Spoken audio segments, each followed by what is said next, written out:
తాకట్లో ఉన్న బంగారాన్ని విడిపించి ఆ రోజున మార్కెట్ ధర కట్టి మిగిలిన డబ్బును మీకు అందిస్తుంది కొమ్మూరి గోల్డ్.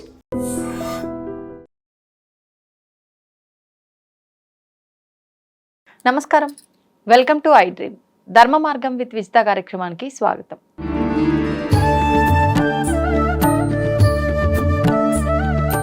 పరాభవ నవ సంవత్సరంలో తులారాశి వారి ఫలితాల గురించి తెలియజేయండి. పరాభవ నవ సంవత్సరంలో తులారాశి వారికి ఏ విధంగా ఉందో మనం తెలుసుకుందాం. తులారాశి వారి కిందకి వచ్చేది చిత్త 3, 4 పాదాలు, స్వాతి 1, 2, 3, 4 పాదాలు, విశాఖ నక్షత్రం 1, 2, 3 ఇవి మనకి తులారాశి కిందకి వస్తూ ఉంటాయి. అలాగే వీరి ఆదాయ వ్యయాలు ఏ విధంగా ఉన్నాయి అని అనుకున్నప్పుడు ఆదాయం 5, వ్యయం 14 కింద ఉంది. అంటే ఆదాయం కంటే వ్యయం చాలా ఎక్కువగా ఉంది. రాజ్యపూజ్యం 6, అవమానం 3. అంటే మంచి అనేవాళ్ళు ఎక్కువగా పెరుగుతూ ఉంటారు, ఈ యొక్క చెడు అనేవాళ్ళు తక్కువగా ఉంటారు. కానీ రాజ్యపూజ్యం పేరు ప్రతిష్టల పరంగా చాలా బాగుంది, కానీ ఆదాయ మార్గాలు ఒక మోస్తారుగా ఉన్నాయి అని చెప్పొచ్చు. వ్యయం ఎక్కువగా ఉంది, జాగ్రత్త వహించడం అవసరం. అలాగే వీరికి ముఖ్యమైనటువంటి గ్రహాలు గురువు 9, 10 స్థానాల్లో సంచారంలో ఉంటున్నాడు. జూన్ వరకు 9వ స్థానం, తర్వాత 10వ స్థానంలో సంచారంలో ఉంటున్నాడు. కాబట్టి వీరికి ఉద్యోగము, వృత్తి, వ్యాపార రంగాల్లో మంచి ఫలితాలు వస్తాయి. ఫలితాలు ఉన్నతంగా లేనప్పటికీ సాధారణమైన ఫలితాలు చాలా వరకు మేలైన ఫలితాలే కనిపిస్తూ ఉన్నాయి. శని 6వ ఇంట్లో చాలా శుభంగా ఉన్నాడు, చాలా అనుకూలం. శని శత్రువులు బలహీనపరుస్తాడు, అప్పులు తగ్గుతాయి, ఆరోగ్య సమస్యలు కూడా తగ్గుతూ ఉంటాయి. రాహువు కేతు చూసినట్లయితే కేతు 11వ స్థానంలోను, రాహు 5వ స్థానంలో ఉన్నాడు. ఈ రాహుకేతువుల వల్ల సాధారణ ఫలితాలే ఉన్నాయి. కాబట్టి కొత్త నిర్ణయాలు అన్నీ కూడా చాలా వరకు మంచి ఫలితాన్ని ఇస్తున్నాయి. ఆధ్యాత్మికంగా మంచిగా ముందుకు వెళ్ళేదానికి అవకాశం ఎక్కువగా ఉంది. పోరాటం తర్వాత విజయం సంభవించేదానికి అవకాశం ఎక్కువగా ఉంది. నిజాయితీ, మంచి ప్రవర్తన మిమ్మల్ని కాపాడుతూ ఉంటుంది. అలాగే ఆదాయానికి మించిన ఖర్చులు కూడా కనిపిస్తూ ఉన్నాయి. దొంగల విషయంలో కొద్దిగా ఉండండి. ఇప్పుడు సైబర్ నేరగాళ్ళు ఇట్లాంటి విషయాల్లో కొద్దిగా అప్రమత్తంగా వ్యవహరించడం అనేది అవసరం. అలాగే ఉద్యోగము, వృత్తి విషయాల్లో ఎటువంటి ఉంటాయి ఫలితాలు అంటే కెరియర్లో ముందడుగు ఉంటుంది, పనిలో నాణ్యత, గుర్తింపు మీకు ఉంటుంది. మొత్తం మీద సంతృప్తికరమైనటువంటి ఫలితాలు ఉద్యోగ రంగంలో ఉన్న వారికి కలుగుతుంది. అలాగే న్యాయము, కోర్టు విషయాల్లో కోర్టు కేసుల్లో విజయం సాధిస్తారు. న్యాయవాదులు, కోర్టు ఉద్యోగులకు కూడా మంచి అభివృద్ధి కనిపిస్తుంది. మీకు ఏదైనా కోర్టు సమస్యలు ఉన్నాయి, అవి నెరవేరుతాయి. అలాగే న్యాయవాద వృత్తిలో ఉన్న వారికి కూడా మంచి విజయాలు సాధించేదానికి ఆస్కారం ఎక్కువగా ఉంది. అలాగే వ్యాపార రంగంలో ఉన్నవారికి ఏ విధంగా ఉందో మనం చూద్దాం. వ్యాపార రంగంలో ధాన్యము, మిల్లులు, అలాగే వచ్చేసి కూరగాయలు, వాణిజ్య సరుకులు, నిర్మాణ రంగం, ఇనుము, స్టీలు, కలప, గ్రానైట్, మిర్చి, మిరియాలు, మసాలా వ్యాపారాలు చేసే వారికి చాలా మంచి ఫలితాలు రావడం అనేది జరుగుతూ ఉంది. అలాగే విదేశీ లావాదేవీలు కూడా లాభదాయకంగా ఉంటాయి. అలాగే డిసెంబర్ చివరిలో వ్యాపారాలు కొద్దిగా నష్టపోయేదానికి అవకాశం ఎక్కువగా ఉంది. అప్పుడు రాహుకేతువుల సంచారంలో మార్పులు ఉంటాయి కాబట్టి. అలాగే కుటుంబము, వ్యక్తిగత జీవితానికి వచ్చేసరికి దాంపత్య జీవితం అనుకూలంగా ఉంటుంది. గృహ సంబంధమైన విషయాల్లో నూతన వస్తువులు, నూతనమైనటువంటి ఫర్నిచర్స్ కొనేదానికి అవకాశంగా ఉంటుంది. అలాగే ఇంటి స్థలాలు, ఇల్లు, కొత్త ఇల్లు నిర్మాణానికి మంచి అనుకూలమైనటువంటి కాలంగా చెప్పవచ్చును. అలాగే వివాహాది శుభకార్యాలు ఇళ్లలో చేయదలుచుకున్న వాళ్ళు ఇది ఒక మంచి సమయంగా గుర్తించి ముందుకు వెళ్తే చాలా బాగుంటుంది. అలాగే సినిమా రంగంలో ఉన్నవారు ఉన్నతమైనటువంటి ఫలితాలు, ఉన్నతమైనటువంటి విజయాలు సినిమా రంగంలో తులారాశి వారు ఉంటే వారి ఫలితాలు బాగా ఉంటాయి. కళాత్మక రంగాల్లో ఉన్న వారందరికీ కూడా మంచి ఫలితాలు లభిస్తూ ఉంటాయి. అలాగే విద్యార్థులకి జ్ఞానవృద్ధి అనేది బాగుంటుంది. పోటీ పరీక్షల్లో విజయాలు సాధిస్తారు. దూర ప్రాంతాల్లో విద్య కోసమై ప్రయత్నిస్తున్న వారు, విదేశీయాల్లో విద్య కోసం ప్రయత్నిస్తున్న వారికి మంచి ఫలితాలు కనిపిస్తున్నాయి. అలాగే వీరికి ఏ విధంగా ఉంటుంది అంటే శని ప్రభావం వల్ల ఆరోగ్యం చాలా మెరుగుపడుతుంది. అలాగే ఆరోగ్య విషయంలో పూర్తిగా ఉపశమనంగా ఉండవచ్చును. కొంతవరకు మంచి ఫలితాలు ఆరోగ్యపరంగా బాగానే ఉన్నాయి. వీరికి అదృష్టాన్ని ఇచ్చే సంఖ్య 6. బుధవారం, శుక్రవారం, శనివారం మంచి ఫలితాలు కనిపిస్తూ ఉన్నాయి. తులారాశి వారికి మంచి విజయాలు ఉన్నాయి. న్యాయపరమైన విజయాలు, ఆర్థికపరమైన విజయాలు అన్ని విధాలుగా బాగున్నాయి. కాకపోతే అలాగే దొంగతనాలు, అలాగే కొన్ని మిస్లీడింగ్స్ కూడా ఉన్నాయి. కాబట్టి ఆ విషయాల్లో జాగ్రత్తగా ఉంటూ ముందుకు వెళ్తూ ఉంటే సరిపోతుంది.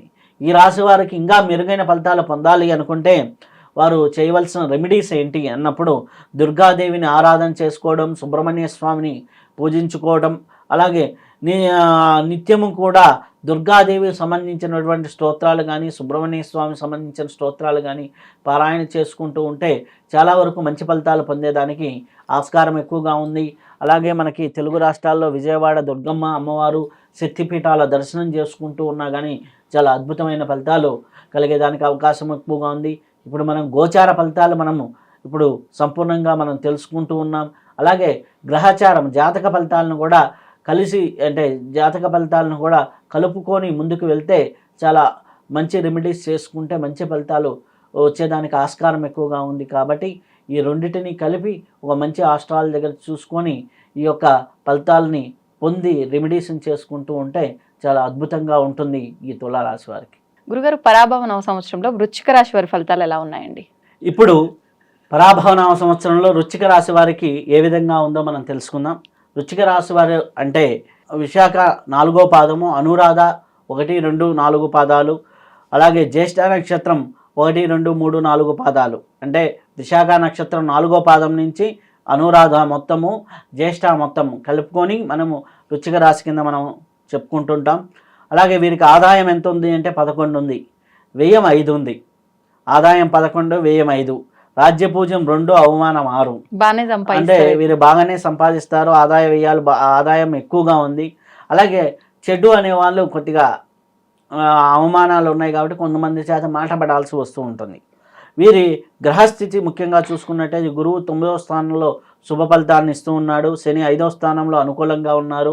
రాహుకేతువులు 4, 10 స్థానాల్లో చాలా శుభ సంచారంలో ఉన్నారు. ఒక రకంగా చెప్పాలి అంటే గురువు బలం వల్ల ధనయోగము, గౌరవం బాగా పెరుగుతూ ఉంటుంది. రాహుకేతువులు కొంత కుటుంబ అనుకూలతని ఇస్తూ ఉన్నారు.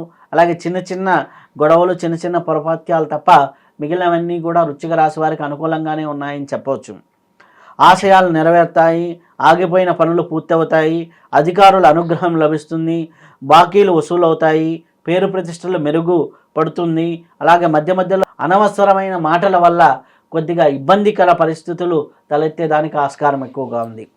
అలాగే ఈ యొక్క వృశ్చిక రాశిలో ఉన్నటువంటి ఉద్యోగస్తులకు ఏ విధంగా ఉంది అంటే ఉద్యోగస్తులకి చాలా మంచి ఫలితాలు కనిపిస్తున్నాయి.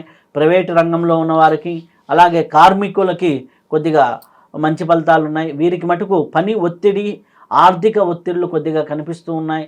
కాబట్టి ఆ విషయంలో కొద్దిగా జాగ్రత్త తీసుకోండి. మిగిలిన అన్నీ కూడా చాలా మంచి ఫలితాలే కనిపిస్తున్నాయి.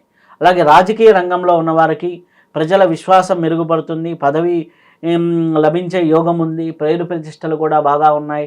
రాజకీయ రంగంలో కూడా మంచి ఫలితాలు ఉన్నాయి. శని వీళ్ళని మంచిగా స్థిరత్వంగా మంచి ఫలితాన్ని ఇస్తూ ఉన్నాడు. కళారంగంలో ఉన్నవారికి, టీవీ సినిమా రంగంలో ఉన్నవారికి మంచి అవకాశాలు వస్తాయి. గాయకులకి, నటులకి, సాంకేతిక నిపుణులకి విజయాలు ఉంటాయి. అలాగే కళారంగంలో ఉన్న అన్ని వర్గాల వారికి కూడా మంచి ఫలితాలే కనిపిస్తూ ఉన్నాయి. వ్యాపారం లాభసాటిగానే ఉంటుంది, ఆశించిన ఫలితాలు లభిస్తూ ఉంటాయి. కొన్ని సందర్భంలో ట్రాన్సాక్షన్స్ చేసేటప్పుడు కొద్దిగా జాగ్రత్త వ్యవహరించండి. అప్పుడు వారికి చాలా వరకు ఆ ట్రాన్సాక్షన్స్ వల్ల కొద్దిగా ఇబ్బందులు కలిగేదానికి అవకాశం ఎక్కువగా ఉంది. ఇనుము, సిమెంటు, ఇటుక కాంట్రాక్టులు, రియల్ ఎస్టేట్ రంగాలు, హోల్సేల్ రంగాలు వీళ్ళందరికీ కూడా చాలా మంచి ఫలితాలు కనిపిస్తూ ఉన్నాయి. అలాగే విద్యారంగంలో ఉన్నవారికి గురుబలం వల్ల జ్ఞాపక శక్తి పెరుగుతుంది, పరీక్షల్లో మంచి మార్కులు సాధిస్తూ ఉంటారు. అలాగే ఉన్నతమైన ఫలితాలు కనిపించేదానికి ఆస్కారం ఎక్కువగా ఉంది. వ్యవసాయ రంగంలో 2 పంటలు బాగా పండుతాయి. అలాగే మంచి ఆదాయం లభిస్తుంది. అలాగే వ్యవసాయ రంగంలో ఉన్నవారికి అన్ని విధాల పంటలు కూడా అనుకూలించేదానికి ఆస్కారం ఎక్కువగా ఉంది. నీరు ఎక్కువగా ఉపయోగించే పంటలు వరి, చెరుకు ఇటువంటివి కూడా బాగా పండించేదానికి అవకాశం ఎక్కువగా ఉంది. అయితే వీరికి గురుబలం వల్ల చాలా శుభ ఫలితాలు కనిపిస్తూ ఉన్నాయి. అలాగే వీరికి అనుకూలత ఇంకా పెరగాలి అంటే, ముందుకి వెళ్ళాలి అంటే దక్షిణామూర్తి స్తోత్రాన్ని ఇంకా పారాయణ చేసుకుంటూ ఉండండి. అలాగే రాహుకేతువులు సంబంధించి దుర్గా అమ్మవారిని ఆరాధిస్తూ ఉంటే చాలా సత్ఫలితాలు పొందేదానికి ఆస్కారం ఎక్కువగా ఉంటుంది. తవ్వుతూనే శివలింగం సరే దాన్ని అట్లా కప్పేసేయండి, చూపించదండి. Krishna is there. మూర్తి పూజ కాదు, సాక్షాత్ బ్రజేంద్ర నందన భగవాన్ ఉన్నారు మూర్తులు. ఏమీ ఆశించకుండా ఆరాధించే వాళ్ళు కూడా ఉన్నారా ప్రభుజీ? నిజం